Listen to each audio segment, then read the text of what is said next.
I'm John Hanna for CDTV.net in New York, and we have Michele Gambera, Head of Quantitative Analysis, UBS Global Asset Management, joining us in Chicago. Thanks for joining us, Michele. Thank you for having me, John.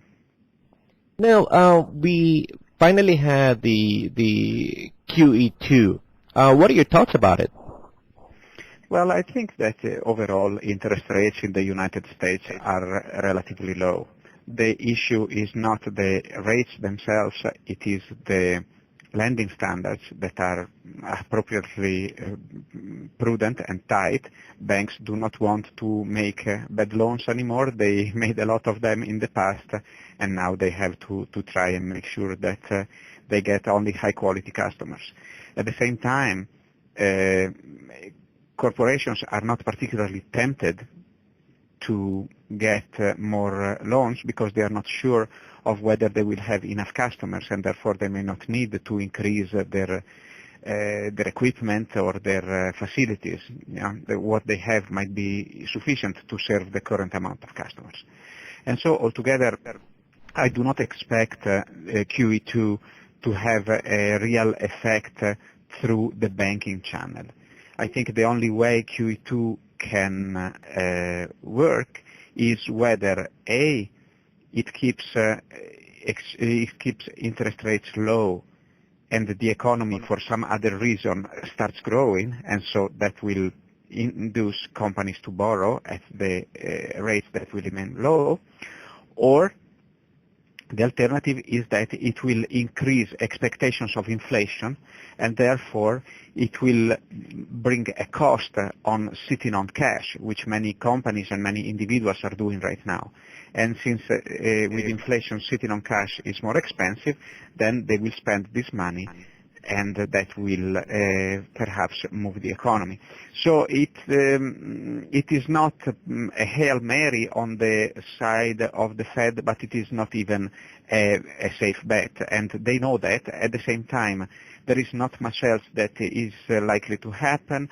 There is an expectation for the Congress to remain not very active with this standstill that there is between the two parties, and therefore I guess the Fed tried to do what they could.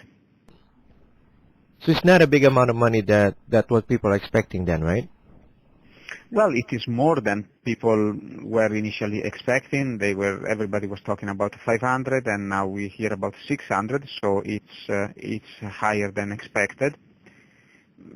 It's certainly a substantial amount of money in absolute terms.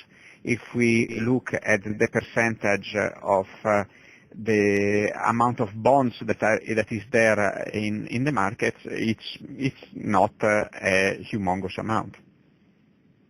Okay, so now that we have this money on the table, who will benefit from this QE2?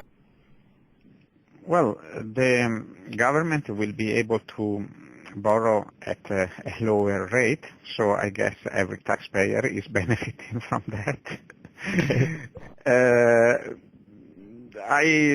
In terms of industry, I guess the ones that right now need to borrow, they might benefit because the interest rates remain low, but there is not an incredible amount of borrowing going on right now.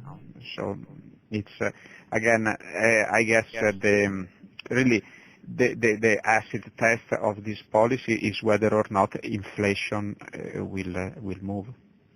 Any other things you might want to add about the QE2 statements? And I think that the Fed is doing a courageous job. The political climate is certainly not favorable. The public opinion is against everything, just because I guess people see the weak business climate, and therefore they are just unhappy with anything.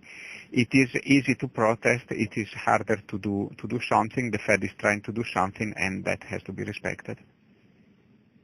That's Michele Gambera, Head of Quantitative Analysis for UBS Global Asset Management in Chicago, and I'm John Hanna for CDTV.net in New York.